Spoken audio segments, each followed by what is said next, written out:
Hello everyone, how are you? Welcome back to our channel. Today we will discuss about concept of demonetization. आप सभी को याद होगा 8 नवंबर 2016 का वो दिन जिस दिन मतलब 7 नवंबर 2016 को ही रात को 12 बजे अनाउंस हो गया था कि 500 और 1000 के नोट बंद कर दिए गए हैं और जिसके पास भी 500 और 1000 के नोट हैं वो बैंक में जाकर और अपने उन नोट को कन्वर्ट करा सकते हैं दूसरी करेंसी में, है ना। तो उसे हम क्या बोलते हैं, डीमोनेटाइजेशन, जो कि 8 नवंबर 2016 को हुआ था। उस दिन कम से कम भी जो 84% मनी थी ना देश की, वो ऐसे पानी में बह गई थी, इतनी वेस्टेज हुई थी। क्योंकि नंबर 2 का जो पैसा था वो दुनिया ने ऐसे बहा था, आपने देखा ना, नोटों की गड्डी कूड़े के ढेर में जला दी थी, समुद्रों में फेंक दी थी। तो वो क्या था, वो डिमोनेटाइजेशन के कारण। क्यों? क्योंकि गवर्नमेंट ने जो काला धन था उसको निकाला था। अचानक से अनाउंसमेंट हो गई थी, किसी को किसी चीज़ को कोई पता नहीं था। अचानक से जो काला धन है वो लोगों का निकल गया, तो उसका कोई यूज़ नहीं था। अब एक बार बताओ, अगर आप चेंज भी करवाने गए हो, किसी के पास करोड़ों रुपए हैं, 2 करोड़ हैं, 4 करोड़, वो कब तक कन्वर्ट कराएगा? कन्वर्ट कराने जाना है तो फिर वहाँ पर जाके सारा बताना होगा आपको। तो अगर आप अपनी मनी को कन्वर्ट कराने जाओगे तो वैसे ही आपके गवर्नमेंट को आपको फिर क्या करना पड़ेगा, टैक्स फिल करना पड़ेगा, गवर्नमेंट को सारा प्रूफ देना पड़ेगा। तो इसलिए इस वजह से लोगों की जो नंबर 2 के पैसे थे वो जो नंबर 2 का उन्होंने धन इकट्ठा कर रखा था वो सब उनका चला गया था, पानी की तरह बह गया था। ठीक है। कुछ ऐसी करेंसी थी जो कि गवर्नमेंट ने बंद कर दी थी। वो कौन कौन सी करेंसी थी? 500 और 1000 के नोट, जो कि 8 नवंबर 2016 को नदी में बहा दिए गए थे। मतलब नदी में बहाने का मतलब नहीं कि आपको ये कहते थे कि आपके लिए कोई उसका यूज़ नहीं है, आप उसको मतलब कहीं चल नहीं रहे थे, आप उसको बैंक में जाकर अपनी उस मनी को कन्वर्ट करा सकते थे दूसरी मनी में।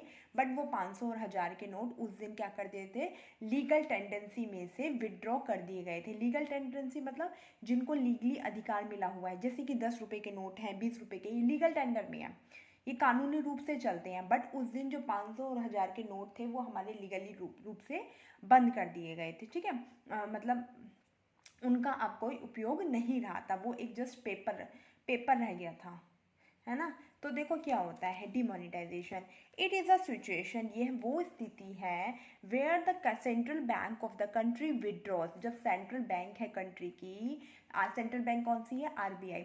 जो हमारी कंट्री की central bank that is RBI withdraws the all old currency note, जबकि जो विड्रॉ कर लेती है old currency note, old currency note कौन से? 500 और 1000 रुपए के नोट को विड्रॉ कर लेती है ऑफ सर्टेन डेनोमेशन। कौन सा डेनोमेशन था? 500 और 1000 का, as an official mode of payment, कि आप ऑफिशियली उसे पेमेंट नहीं कर सकते।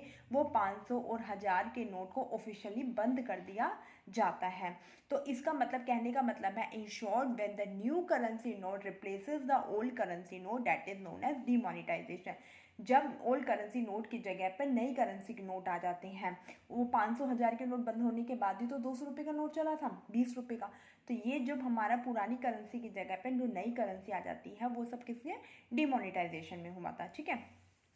नवंबर 8 2016 का लोगों की शादियां थी, मतलब एक हॉस्पिटल में जो है उनको तो थोड़ी सी फिर भी रिलैक्सेशन दी थी कि वो तो मतलब फिर भी हॉस्पिटल में तो फिर भी चला दिए थे अर्जेंटली में। बट बाकी और जगह तो रातों रात सब चीज़ बंद हो गई थी, कहीं कुछ नहीं चल रहा था। ये उन लोगों के साथ आया होगा जिन्होंने, मैंने ये खुद देखा था, मेरे कज़न की शादी थी, तो वो लोग ना शॉपिंग कम करते थे, बैंक की लाइन में ज़्यादा लगे रहते थे करेंसी नोट को चेंज करवाने के चक्कर में। उस टाइम तो बहुत बुरा हाल हुआ था। 8 नवंबर 2016 वॉज द डे, वो उस दिन का दिन, when 500 and 1000 notes but withdrawn, जब क्या कर दिए थे? विदड्रॉ कर दिए गए थे from circulation. Withdrawal of the status of legal tender of the currency circulation is called demonetisation.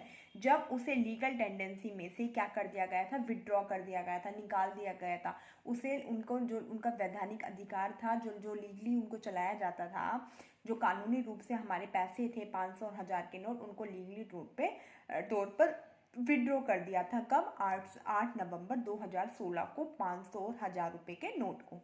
ठीक है। ऐसा क्यों किया गया है? सबसे पहले तो हम इसके फीचर्स के बारे में पढ़ेंगे। या फिर हम इनका एम ऑफ डीमोनेटाइजेशन पढ़ लेते हैं, that is the most important, कि curb corruption and fake currency, corruption को रोकने के लिए, जो फेक करेंसी है और करप्शन को रोकने के लिए, भ्रष्टाचार चला हुआ है आजकल। लोग क्या है, 2 नंबर का काम करते हैं। जब उस टाइम में बहुत ज़्यादा 2 नंबर का काम चलता था, बैंक मतलब टैक्स ही नहीं भरना चाहते थे, 2 नंबर का पैसा कमाते थे इधर से उधर, मतलब इतना ज़्यादा, कोई 2 करोड़ कमा रहा है, कोई 3 करोड़ कमा रहा है, किसी को कुछ पता ही नहीं था, किसी को कुछ ब्यूरो ही नहीं था, गवर्नमेंट में उनका कोई हिसाब किताब नहीं था।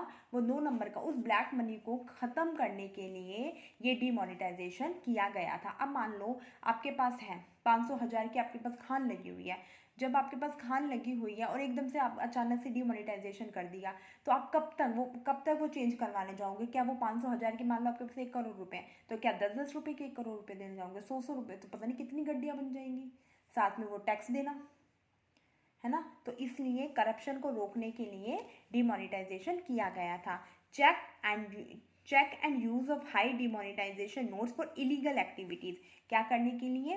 कंट्रोल करने के लिए। जो इलीगल एक्टिविटीज हो रही थी उनको कंट्रोल करने के लिए उन्होंने क्या किया, 500,000 को उस टाइम सबसे बड़ा नोट माना था, तो उनको खत्म कर दिया, बंद कर दिया।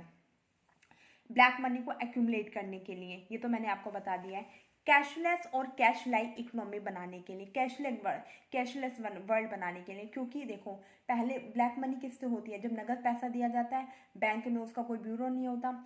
और कैशलेस से आप पेटीएम है, ऑनलाइन आप पेमेंट कर सकते हो। जब ऑनलाइन आप पेमेंट कर सकते हो तो बैंक में आपकी सारी ट्रांजेक्शन होती है, तो गवर्नमेंट के बाद टाइम टू टाइम आपकी सारी वो इंफॉर्मेशन जाती रहती है।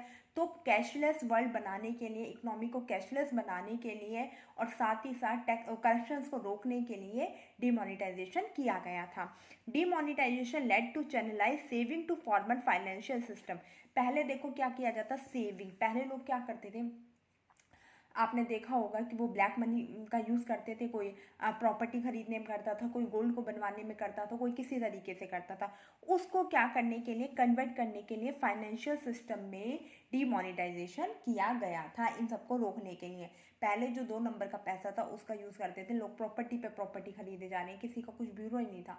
बट अब ब्यूरो ही नहीं था, बट उसको ख़त्म करना, उसके ख़त्म करने के लिए ही डिमोनेटाइजेशन किया गया था। अब डिमोनेटाइजेशन के फीचर्स क्या है? सबसे पहले टैक्स एडमिनिस्ट्रेटिव मेजर।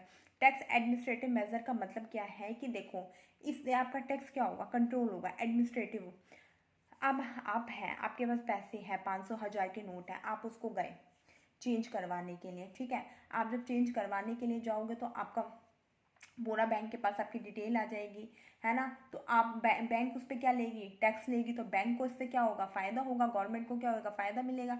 जो आप पहले सालों साल से जो टैक्स नहीं भरते थे वो अब टैक्स गवर्नमेंट को मिल जाएगा। तो टैक्स एडमिनिस्ट्रेशन में भी फ़ायदा मिला था, डिमोनेटाइजेशन करने से टैक्स एडमिनिस्ट्रेशन में फ़ायदा मिला था उनको। अब जो काला धन था, जो उन्होंने जिस पर वो टैक्स पे नहीं करते थे, अब वो वाइट मनी में कन्वर्ट हो गया था और अब उस पर टैक्स देने लग गए थे।